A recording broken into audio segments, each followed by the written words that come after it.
News.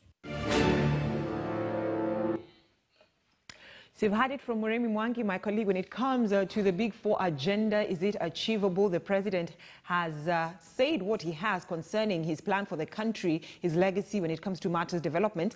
So let me bring in political analyst Gabriel Muthuma into this conversation. And Mr. Muthuma, thank you so much for joining us here on KTN News Center. Good morning. Good morning, Brenda. Thanks for having me. You're welcome. So now let's begin this conversation straight away with the possibility of the Big Four agenda plan for the president not being achieved before his term comes to an end in 2022. Well, Brenda, thanks once again. And I think we've discussed this not once or twice. And I'm so sure I've said this before, that I do not think that the Big Four agenda were getting completed or are getting complete when the president leaves office, primarily because we need to take them as what they are. They are a pillar, or they are pillars, if you will. And what do they hold? For me, the Big Four agenda is not a destination where we arrive and celebrate completion. No, the Big Four agenda is a continual advance on superior service and development delivery. That is what they are.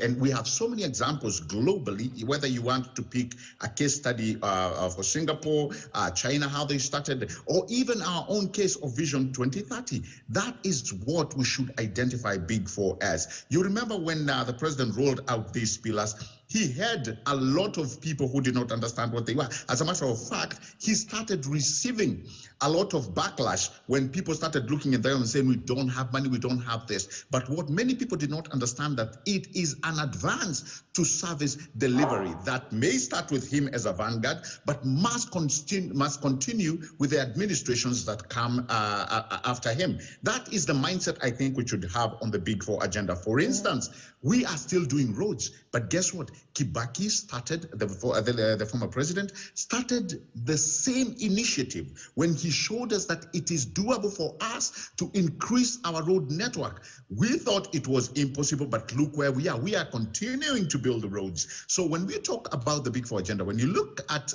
manufacturing, all we need to do is a continued process where we will continue doing roads, looking at greater technologies in advancement. When you look at food security, you're talking about new methods of growing food and making sure that the country is food secure. When you look at housing, same thing.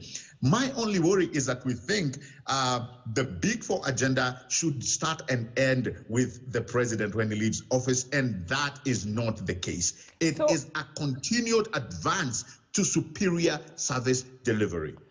So am I right to say that this might be a Big Four lie? Because the question is then, why is it flopping?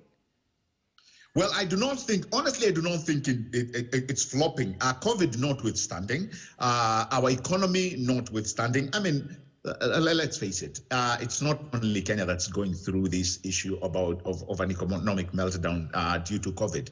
The entire globe, the entire world has actually been faced with this dilemma. So the question we should all be asking is, what do we need to refine? What do we need to shift? For instance, we were talking about universal healthcare. Imagine if we had continued with that trajectory before, before COVID, and we put in place people who understand and share the goodwill of the universal healthcare. Do you know what? We would not probably be where we are today, because we would have built onto capacity. And by the way, when we talk about universal healthcare in itself, again, yes, we will build hospitals according to Big Four, but then we will continue needing superior healthcare professionals, recruiting and training them throughout for them to be filling those positions within our healthcare infrastructure. So it is. I don't think, Brenda, there's anything that's flopping, unless we want it to flop because we think it is an initiative of one person. And probably, Brenda, I think this is where we get it wrong most of the time. When somebody is a vanguard of an idea, does not mean that it ends with him. And that's why I gave you a case study of China. Then if that was the case, when Chairman Mao left, China would have actually gone back to where it was. When Lee Kuan Yew left Singapore, then the same would have happened. But you had people who wanted to see that trajectory continue, but Muthuma, and the development advance to continue. So yes, I'm getting what you're saying, but I do not think we should throw or pour cold water just because we have a pandemic that that has hit our country, and just throw the Big Four agenda out. All right, but from explanations, it's really interesting because you're talking about human resource. The people in the office in different ministries should actually work towards, probably might have been an impediment, some of them, towards achieving the Big Four agenda. True. But then Muthuma, just remember a few months ago, the president reorganized the leadership of the National Assembly in terms of the key National Assembly committees, just to ensure that the men and women who chair those committees actually help the president in achieving the Big Four agenda. Correct. Well, Brenda, if you're telling me things, vices, let me call them that, vices like corruption have actually been a big impediment to the Big Four agenda, I'll agree with you 110%, because these are some of the things that really, when you look at what we are going through, the KEMSA, the billionaires the media has actually coined that word, the COVID billionaires. These are some of the things that actually is driving Kenyans nuts. But that does not mean still we do not have infrastructures and offices that are mandated and that have received a big budget to deal with these matters. They are there. Question is, why do we continue receiving such vices that are actually impending on great development like the Big Four agenda? So as we focus on the Big Four agenda as Kenyans, we are always reminded, and we are going to constantly have people who will have other, I call them ulterior motives to probably drive down and water down such great initiatives. But Brenda, we should never lose focus. And every time I keep insisting, to me, I believe, honestly, the Big Four agenda is a game changer for this country, because it, more than anything else, equalizes service delivery, if you will. The same service that child in Nairobi is receiving is the same service that child in Mandera should be receiving. Whether you're looking at healthcare, whether you're looking at food security, whether you're looking at manufacturing and opening jobs and creating and bringing foreign direct investments,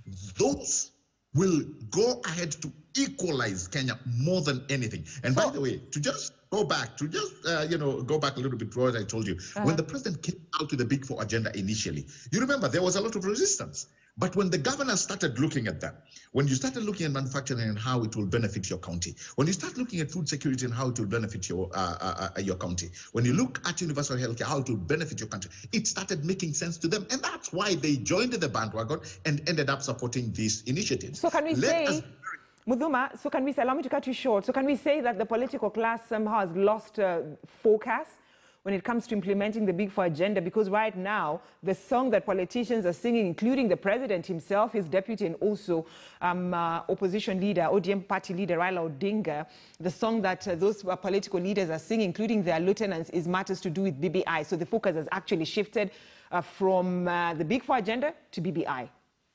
Well, you're right. The focus could have actually shifted from the Big Four agenda to BBI. But that also goes on to tell you how is BBI, how is the infrastructure towards realizing these agendas or these pillars of BBI? How is the architect in itself? How is the foundation?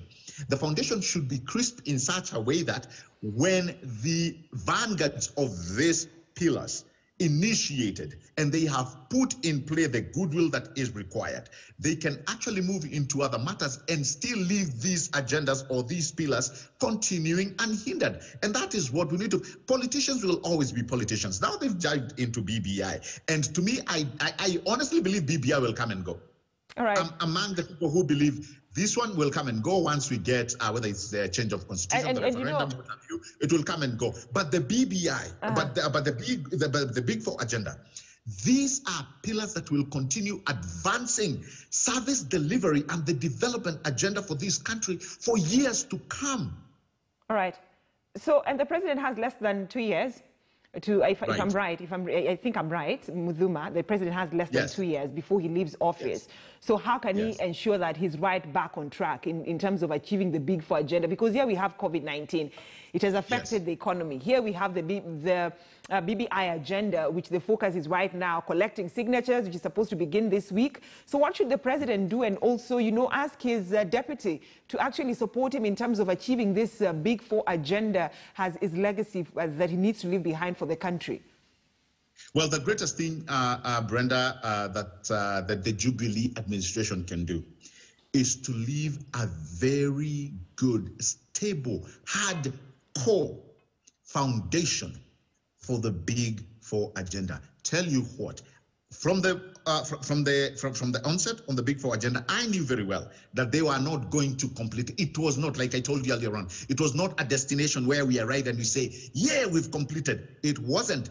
It is an agenda and pillars that any other administration coming in will see logic in and put serious monies toward realizing a continued effort of realizing these pillars. It is not an end, Brenda, and we should not take it as such. So I think as they talk about BBI, they also should continue putting a lot of weight to ensure that the Big Four agenda, to me, which is a game changer, is well founded, that in the next 20 years, the next 30 years, people will be grateful that we had an administration called Jubilee. All right.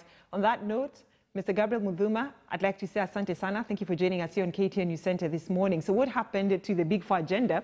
Now, President Uhuru Kenyatta, in his 2020 State of the Nation address Thursday, forecast on the Big Four agenda, which was initiated in 2017. However, the four-point agenda has had its fair share of execution challenges coupled with the COVID-19 pandemic as his second term nears the ultimate stretch. So did the government bite more than it could chew with fulfilling the promise? Our reporter George Maringa interrogates. When President Uhuru Kenyatta arrived at Kasarani Stadium for his second inauguration ceremony on 28 November 2017, he came bearing goodies for the nation. I, Uhuru Kenyatta. He would on this day spell out how he intended to steer his second five-year term, which morphed into the Big Four agenda. We will target manufacturing. As you know, our manufacturing sector is the primary vehicle for creation of decent jobs. 2 years later, in 2019, affordable housing, one of the key pillars, would face a bumpy ride after the courts halted a mandatory 1.5% levy the government was banking on to fundraise for the 500,000 houses plan. However, in his seventh State of the Nation address at Parliament this year, the president cautioned Kenyans over expectations on his administration's ability to deliver the Big Four agenda, saying it may not be realistic to achieve the same within one term. We gave a solemn promise that by the end of 2022, we would have laid an unshakable foundation for the realization of this vision. It is now emerging that the government may have bitten more than it could chew. In fact, one of the consensus out there is, had the government incentivized the private sector to do affordable housing, the private sector would have done it possibly faster, more efficiently, and using less government resources. The Big Four agenda, food security, manufacturing, universal healthcare and affordable housing were Uhuru's official blueprint. With a soaring public debt among other factors that have crippled the economy, experts advise there would be a different way of doing things. President Kenyatta also needs a form of a brain trust to be able to work through, because there's a lot happening in the country. And if you don't tap on the brain trust of the country, we might not get to where we need to be. On the flip side, there have been several gains, such as manufacturing, with revival of textile industry Rivertex. However, a good business environment, experts argue, would jumpstart the near-stalling engine. So what we really need to know is, how do we get entrepreneurs to start these manufacturing companies you're talking about, to start the food security, to start these homes, because these companies can hire people and create employment. With a hurting economy emerging from past and current hurdles, the president's work is definitely cut out for him, and it remains to be seen what percentage his government will score come 2022. The Big Four agenda has dominated President Uhuru Kenyatta's second term in office, with strides made and teething problems in the 4-point agenda and approximately 700 days in office. It is easy to see why the president wants to fervently deliver on his 2017 promise to Kenyans. George Maringa, KTN News in Nairobi. All right. Thank you so much, George Maringa, for that report.